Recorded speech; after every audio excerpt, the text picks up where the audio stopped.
Lei número 10.261 de 68. Paramos no artigo 260.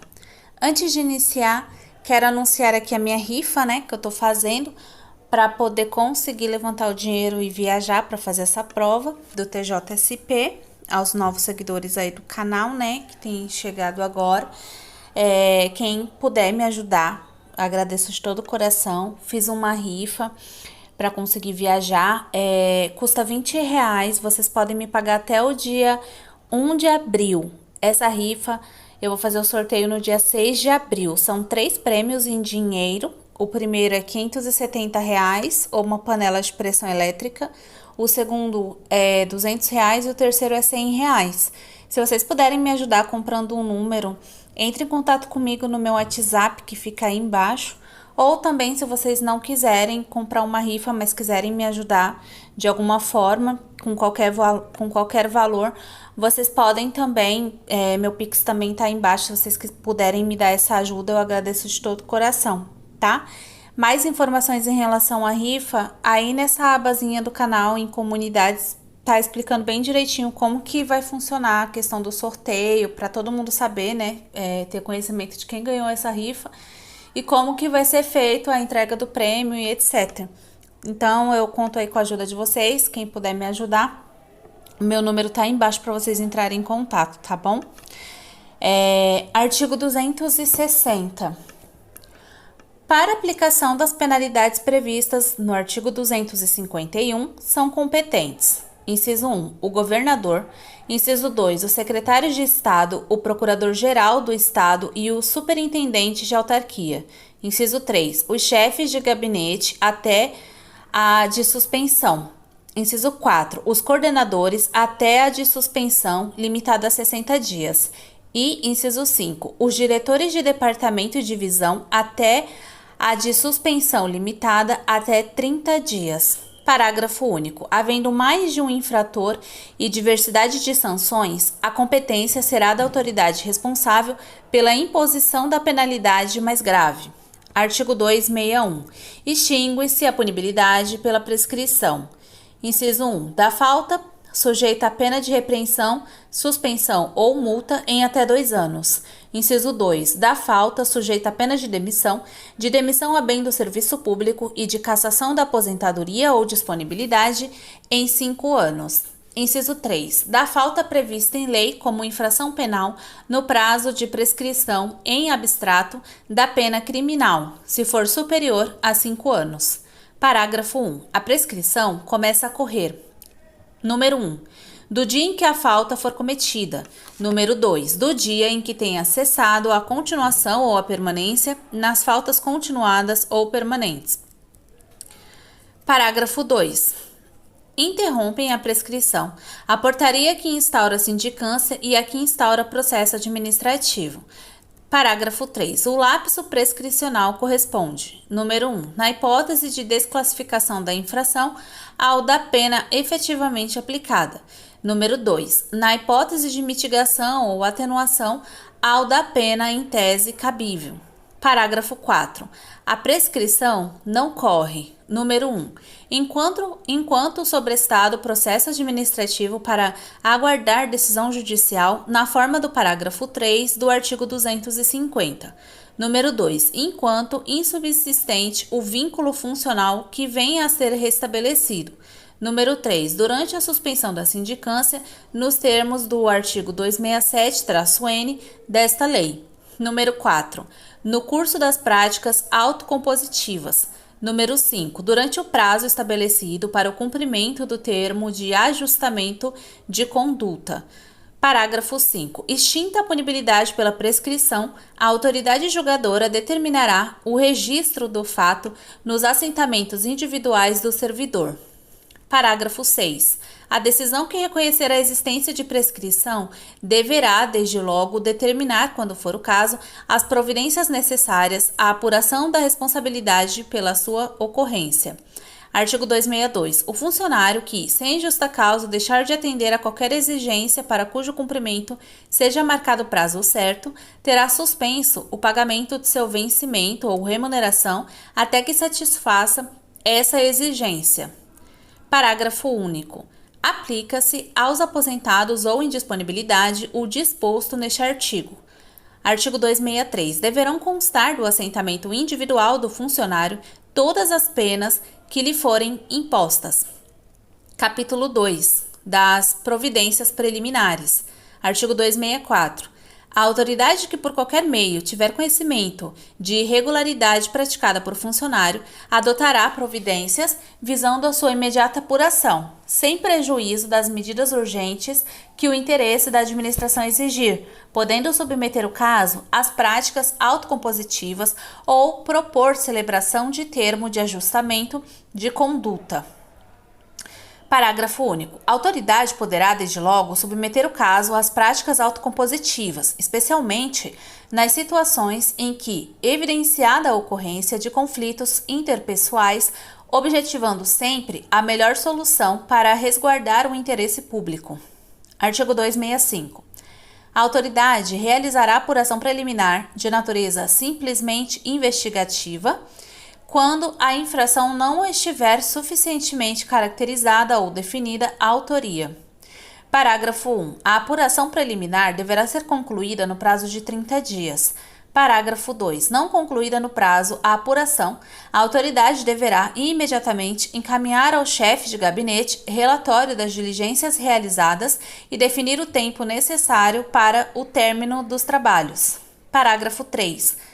Ao concluir a apuração preliminar, a autoridade deverá opinar fundamentadamente pelo arquivamento ou pela instauração de sindicância ou de processo administrativo.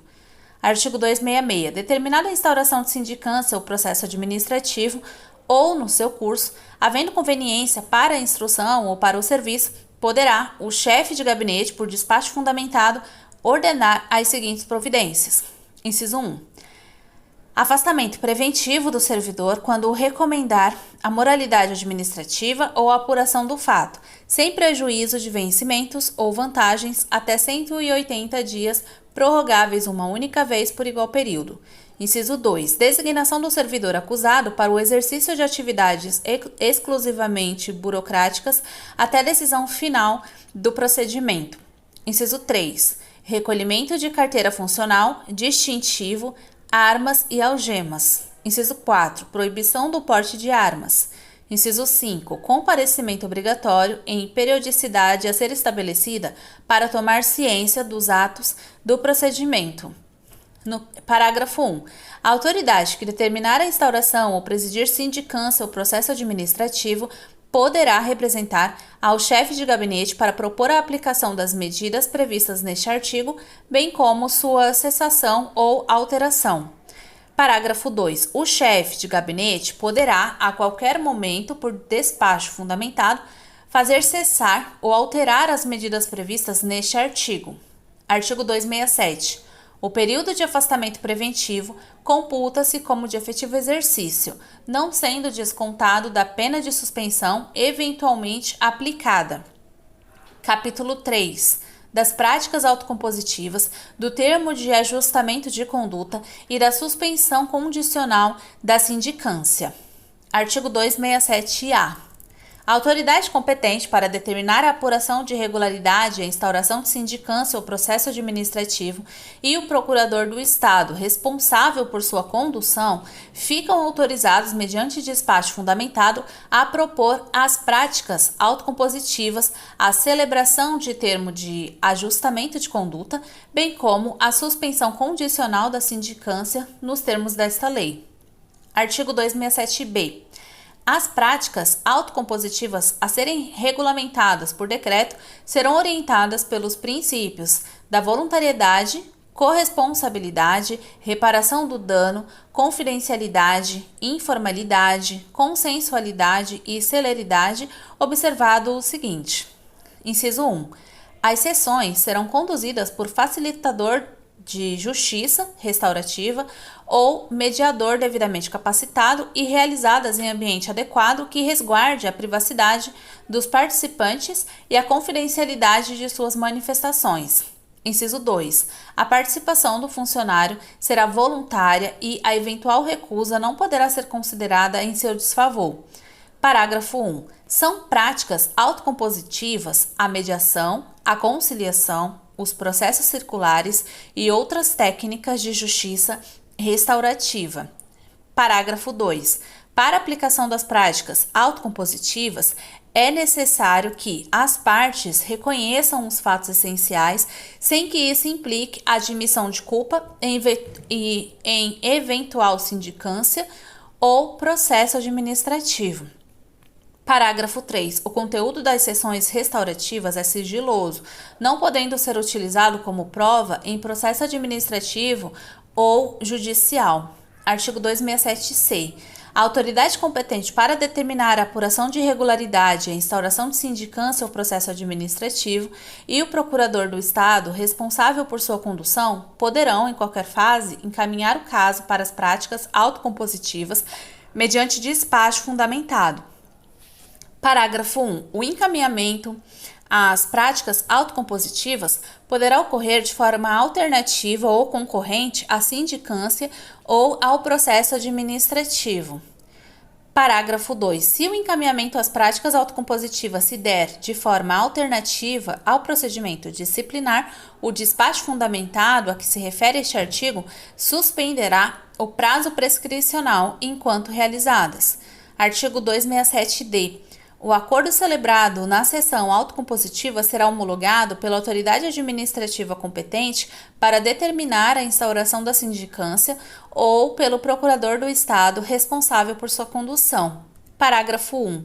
O cumprimento do acordo celebrado na sessão autocompositiva extingue a punibilidade nos casos em que, cumulativamente, número 1. A conduta do funcionário não gerou prejuízo ao erário ou este foi integralmente reparado. Número 2. Forem cabíveis, em tese, as penas de repreensão, suspensão e multa. Parágrafo 2. Nos casos em que o cumprimento do acordo restaurativo não ensejar a extinção da punibilidade, tal acordo deverá ser considerado pela autoridade competente para mitigação da sanção, objetivando sempre a melhor solução para o serviço público. Parágrafo 3. A extinção da punibilidade nos termos do parágrafo 1 deste artigo será declarada pelo chefe de gabinete, que poderá delegar essa atribuição. Artigo 267-E.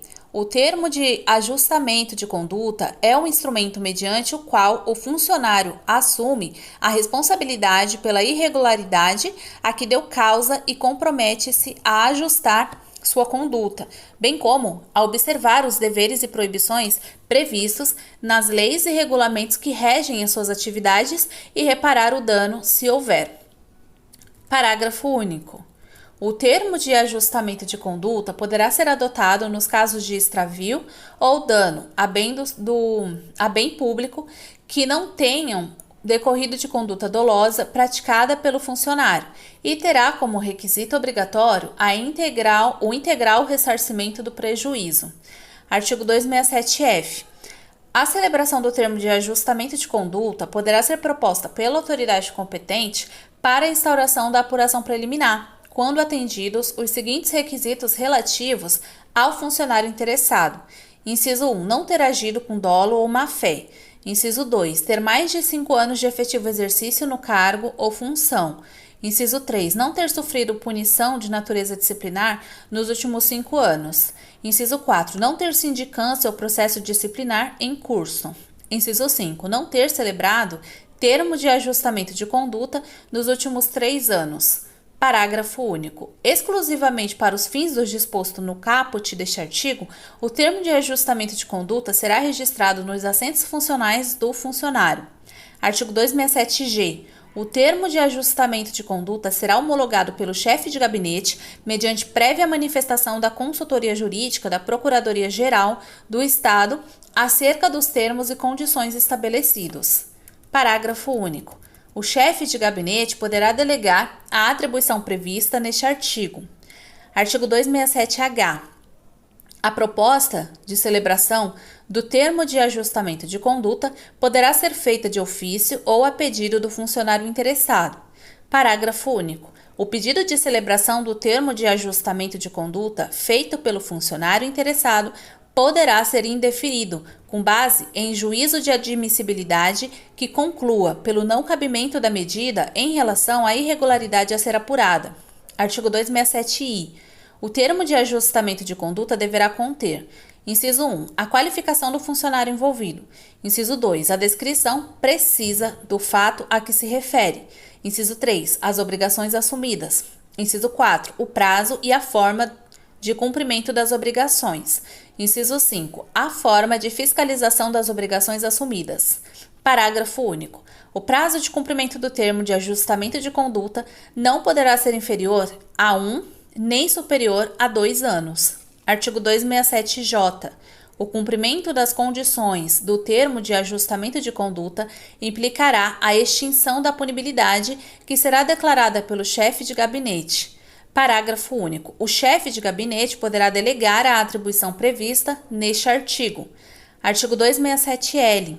No caso de descumprimento do termo de ajustamento de conduta, o cometimento de nova falta funcional durante o prazo de cumprimento do ajuste, a autoridade encarregada da fiscalização providenciará, se necessário, a conclusão da apuração preliminar e a submeterá à autoridade competente para deliberação.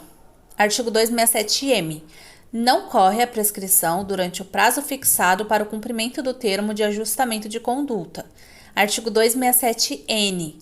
Após a edição da portaria de instauração da sindicância, o procurador do Estado que a presidir poderá propor sua suspensão pelo prazo de 1 a 2 anos, desde que o funcionário tenha mais de 5 anos de exercício no cargo ou função e não registre punição de natureza disciplinar nos últimos 5 anos. Parágrafo 1. O procurador do Estado especificará as condições de suspensão, em especial a apresentação de relatórios trimestrais de atividades e a frequência regular, sem faltas injustificadas. Parágrafo 2. A suspensão será revogada se o beneficiário vier a ser processado por outra falta disciplinar ou se descumprir as condições estabelecidas no parágrafo 1 deste artigo, prosseguindo, nestes casos, o procedimento disciplinar cabível. Parágrafo 3. Esperado o prazo da suspensão e tendo sido cumpridas suas condições, o procurador do Estado encaminhará os autos à Secretaria de Estado ou autarquia para a declaração da extinção da punibilidade. Parágrafo 4. Não será concedido novo benefício durante o dobro do prazo da anterior suspensão, contado da declaração de extinção da punibilidade na forma do parágrafo 3 deste artigo. Parágrafo 5. Durante o período da suspensão, não correrá prazo prescricional, ficando vedado ao beneficiário ocupar cargo em comissão ou exercer função de confiança. Artigo 267-O. Alternativamente, a suspensão condicional da sindicância prevista no artigo 267-N desta lei, a sindicância também poderá ser suspensa caso os envolvidos voluntariamente concordem com o encaminhamento para as práticas autocompositivas.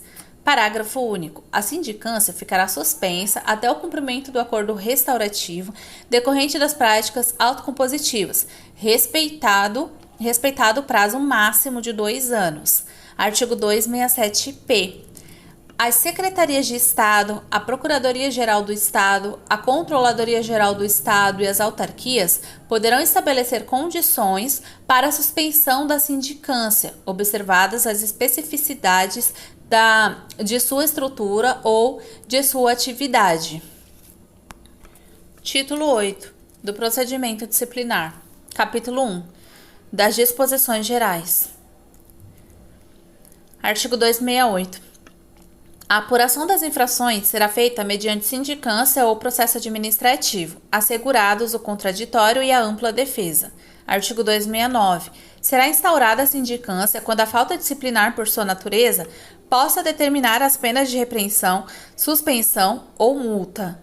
Parágrafo único. Não será instaurada a sindicância em face de funcionário já exonerado, aposentado anteriormente demitido ou que, por qualquer razão, tenha deixado de manter vínculo com a administração pública.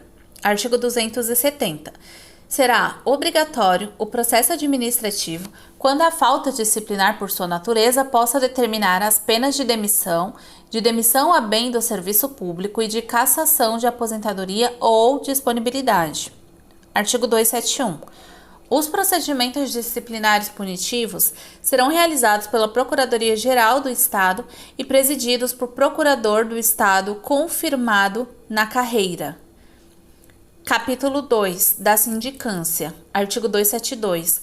São competentes para determinar a instauração de sindicância as autoridades enumeradas no artigo 260.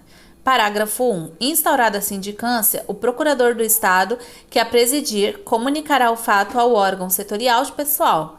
Parágrafo 2. As secretarias de Estado, a Procuradoria-Geral do Estado, a Controladoria-Geral do Estado e as autarquias disciplinarão as condições de suspensão da sindicância, observados os requisitos mínimos desta lei e as respectivas peculiaridades.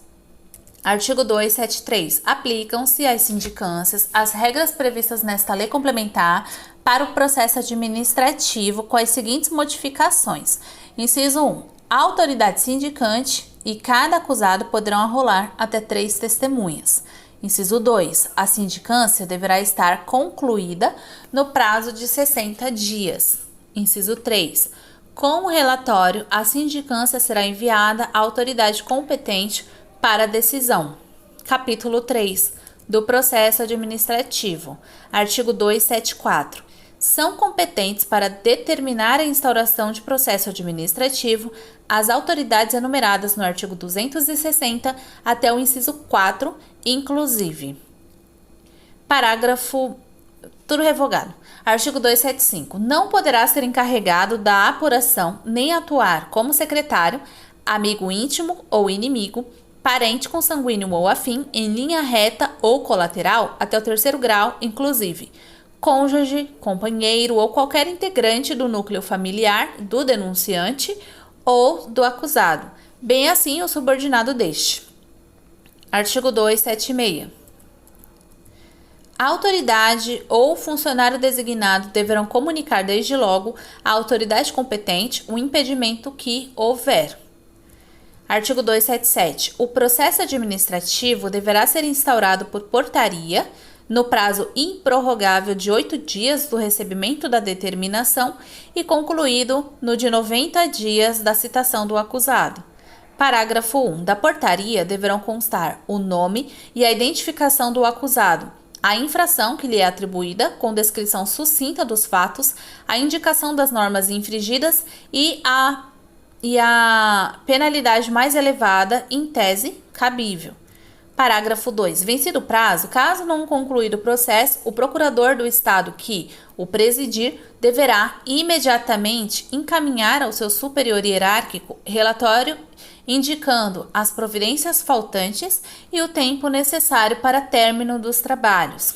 Parágrafo 3. O superior hierárquico dará ciência dos fatos a que se refere o parágrafo anterior e das providências que houver adotado a autoridade que determinou a instauração do processo. Artigo 278. Autuada a portaria e demais peças pré-existentes, designará o presidente dia e hora para a audiência de interrogatório, determinando a citação do acusado e a notificação do denunciante, se houver.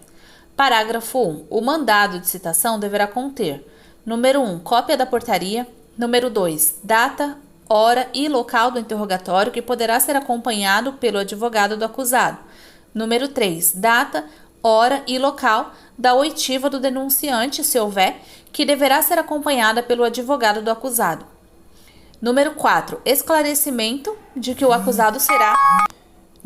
número 4. Esclarecimento de que o acusado será defendido por advogado dativo, caso não constitua advogado próprio. Número 5. Informação de que o acusado poderá arrolar testemunhas e requerer provas no prazo de 3 dias após a data designada para seu interrogatório. Número 6. Advertência de que o processo será extinto se o acusado pedir exoneração até o interrogatório, quando se tratar exclusivamente de inassiduidade. Parágrafo 2. A citação do acusado será feita pessoalmente, no mínimo 2 dias antes do interrogatório, por intermédio do respectivo superior hierárquico ou diretamente onde possa ser encontrado.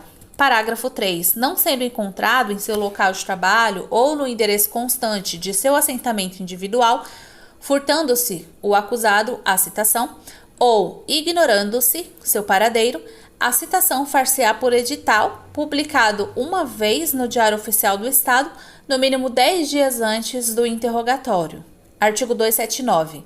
Havendo o denunciante, este deverá prestar declarações no interregno entre a data da citação e a fixada para o interrogatório do acusado, sendo notificado para tal fim.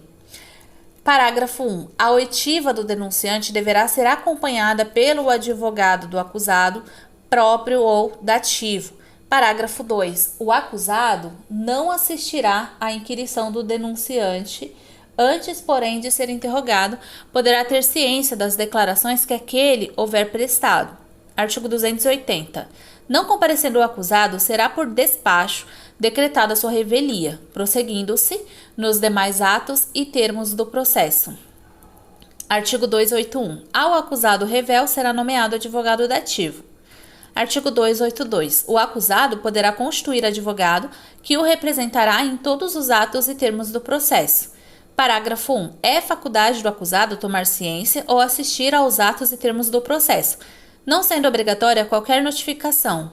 Parágrafo 2. O advogado será intimado por publicação no Diário Oficial do Estado, de que conste seu nome e número de inscrição na Ordem dos Advogados do Brasil, bem como os dados necessários à identificação do procedimento.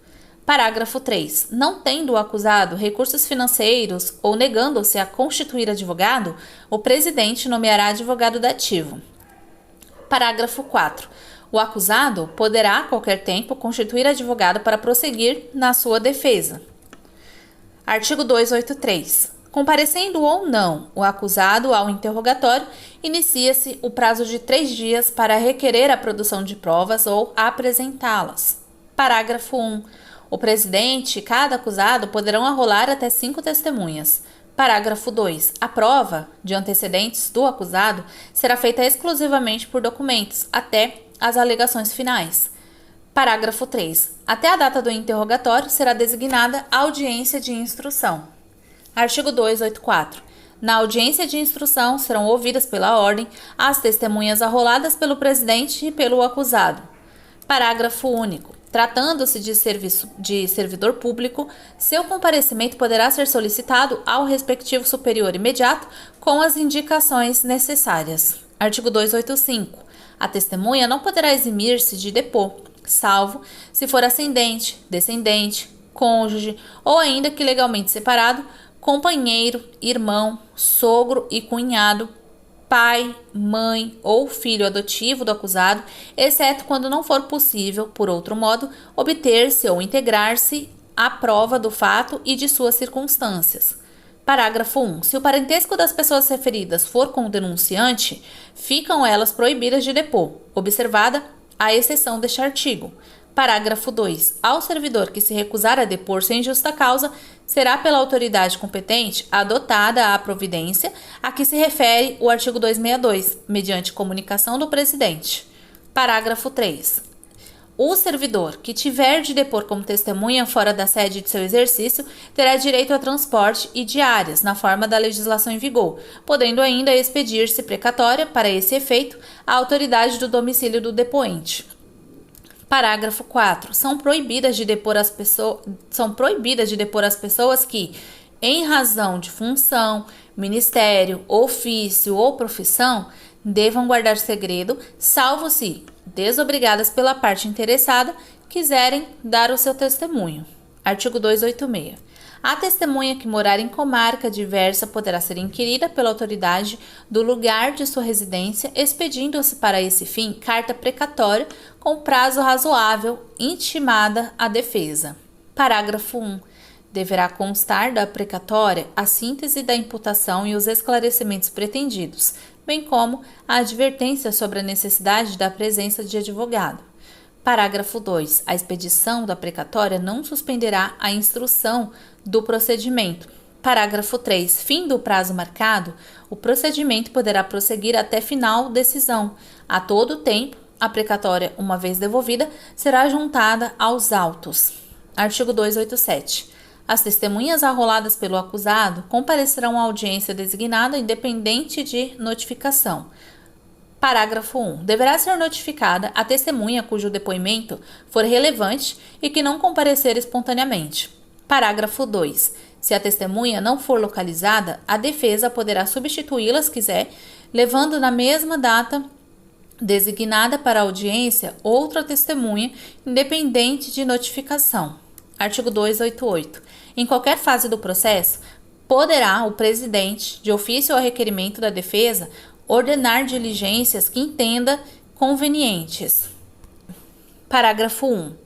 As informações necessárias à instrução do processo serão solicitadas diretamente, sem observância de vinculação hierárquica, mediante ofício, do qual cópia será juntada aos autos. Parágrafo 2. Sendo necessário o concurso de técnicos ou peritos oficiais, o presidente os requisitará, observados os impedimentos do artigo 275. Artigo 289. Durante a instrução, Artigo 289. Durante a instrução, os autos do procedimento administrativo permanecerão na repartição competente. Parágrafo 1. Será concedida vista dos autos ao acusado mediante simples solicitação, sempre que não prejudicar o curso do procedimento. Parágrafo 2. A concessão de vista será obrigatória no prazo para manifestação do acusado ou para apresentação de recursos, mediante publicação no Diário Oficial do Estado. Parágrafo 3. Não corre o prazo, senão depois da publicação a que se refere o parágrafo anterior e desde que os autos estejam efetivamente disponíveis para vista. Parágrafo 4. Ao advogado é assegurado o direito de retirar os autos da repartição mediante recibo durante o prazo para manifestação de seu representado, salvo na hipótese de prazo comum de processo sob regime de segredo de justiça, ou quando existirem nos autos documentos originais de difícil restauração ou ocorrer circunstância relevante que justifique a permanência dos autos na repartição reconhecida pela autoridade em despacho motivado. Artigo 290. Somente poderão ser indeferidos pelo presidente, mediante decisão fundamentada, os requerimentos de nenhum interesse para o esclarecimento do fato, bem como as provas ilícitas, impertinentes, desnecessárias ou protelatórias. Artigo 291.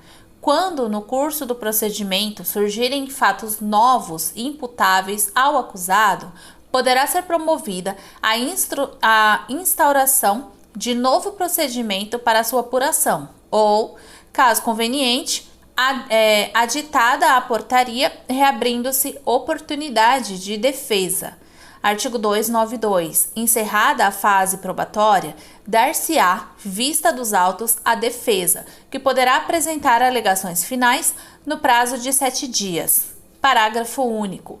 Não apresentadas no prazo as alegações finais, o presidente designará advogado dativo, assinando-lhe novo prazo.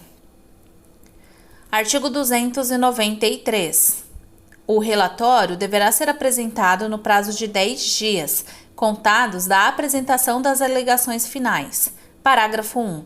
O relatório deverá descrever em relação a cada acusado, separadamente, as irregularidades imputadas, as provas colhidas e as razões de defesa, propondo a absolvição ou punição e indicando, nesse caso, a pena que entender cabível.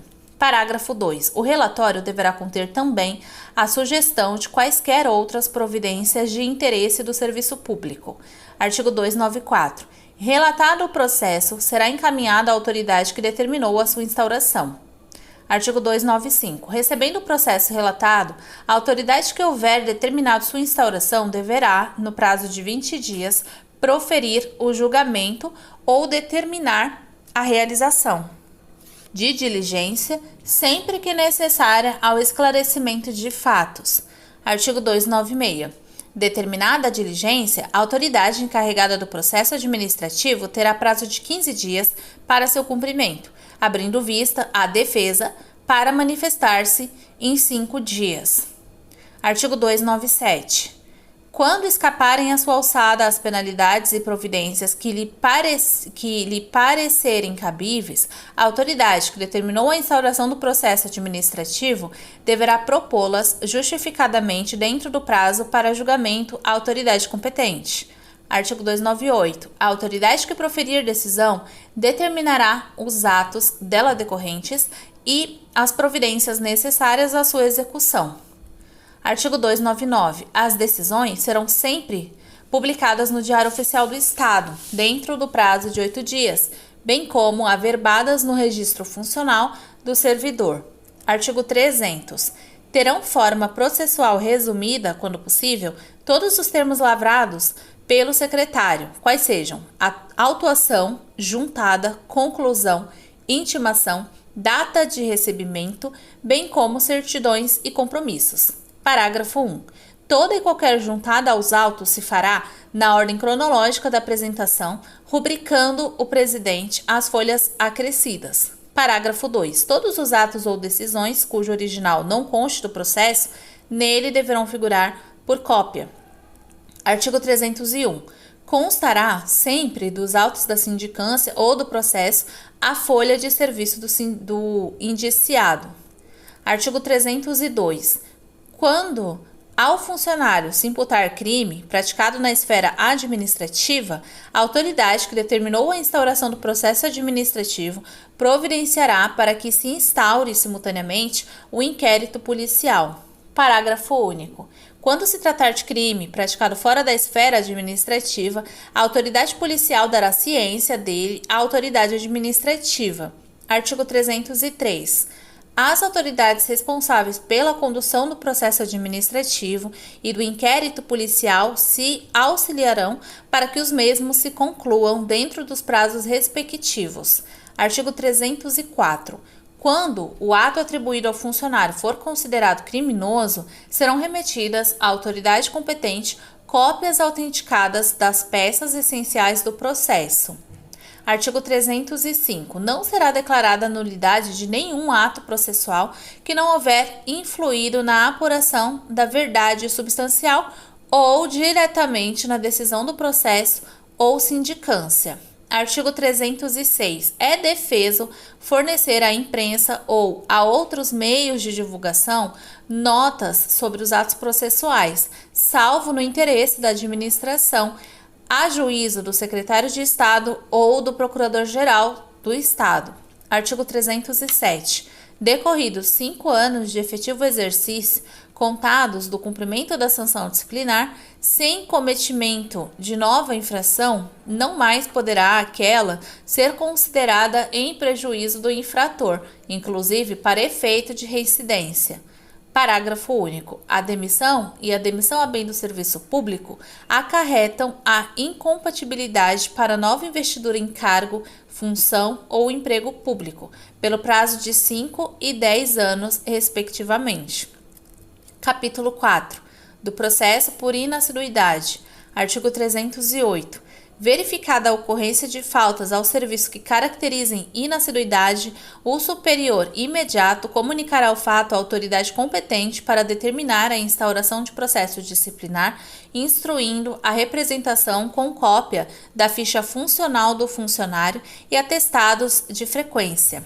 Artigo 309.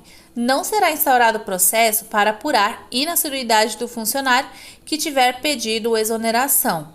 Artigo 310. Extingue-se o processo instaurado exclusivamente para apurar inassiduidade se o indiciado pedir exoneração até a data designada para o interrogatório ou por ocasião deste. Artigo 311. A defesa somente poderá versar sobre força maior, coação ilegal ou motivo ilegalmente justificável que impeça o comparecimento ao trabalho. Capítulo 5. Dos recursos. Artigo 312. Caberá recurso por uma única vez da decisão que aplicar penalidade. Parágrafo 1. O prazo para recorrer é de 30 dias, contados da publicação da decisão impugnada no Diário Oficial do Estado ou da intimação pessoal do servidor, quando for o caso. Parágrafo 2. Do recurso deverá constar, além do nome e qualificação do recorrente, a exposição das razões de inconformismo. Parágrafo 3. O recurso será apresentado à autoridade que aplicou a pena, que terá o prazo de 10 dias para motivadamente manter sua decisão ou reformá-la. Parágrafo 4. Mantida a decisão ou reformada parcialmente, será imediatamente encaminhada a reexame pelo superior hierárquico. Parágrafo 5. O recurso será apreciado pela autoridade competente, ainda que incorretamente denominado ou endereçado. Artigo 313. Caberá pedido de reconsideração que não poderá ser renovado de decisão tomada pelo governador do Estado em única instância no prazo de 30 dias. Artigo 314. Os recursos de que trata esta lei complementar não têm efeito suspensivo. Os que forem providos darão lugar às retificações necessárias, retroagindo seus efeitos à data do ato punitivo. Capítulo 6. Da revisão. Artigo 315. Admitir-se-á, a qualquer tempo, a revisão de punição disciplinar de que não caiba mais recurso, se surgirem fatos ou circunstâncias ainda não apreciados ou vícios insanáveis de procedimento que possam justificar redução ou anulação da pena aplicada. Parágrafo 1. A simples alegação da injustiça da decisão não constitui fundamento do pedido. Parágrafo 2. Não será admitida reiteração de pedido pelo mesmo fundamento. Parágrafo 3. Os pedidos formulados em desacordo com este artigo serão indeferidos. Parágrafo 4. O ônus da prova cabe ao requerente. Artigo 316. A pena imposta não poderá ser agravada pela revisão. Artigo 317. A instauração de processo revisional poderá ser requerida fundamentadamente pelo interessado ou, se falecido ou incapaz, por seu curador, cônjuge, companheiro, ascendente, descendente ou irmão, sempre por intermédio de advogado. Parágrafo único. O pedido será instruído com as provas que o requerente possuir ou com indicação daquelas que pretenda produzir. Artigo 318. A autoridade que aplicou a penalidade ou que a tiver confirmado em grau de recurso será competente para o exame de admissibilidade do pedido de revisão, bem como, caso deferido o processamento, para a sua decisão final.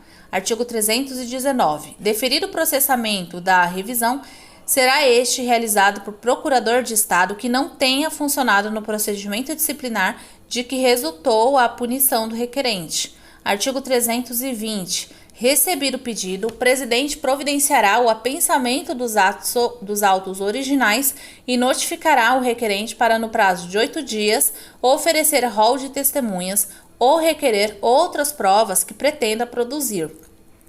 Parágrafo único. No processamento da revisão, serão observadas as normas previstas nesta lei complementar para o processo administrativo. Artigo 321. A decisão que julgar procedente a revisão poderá alterar a classificação da infração, absolver o punido, modificar a pena ou anular o processo, restabelecendo os direitos atingidos pela decisão reformada. Disposições finais. Artigo 322. O dia 28 de outubro será consagrado ao funcionário público estadual. Artigo 323. Os prazos não previstos neste estatuto serão todos contados por dias corridos.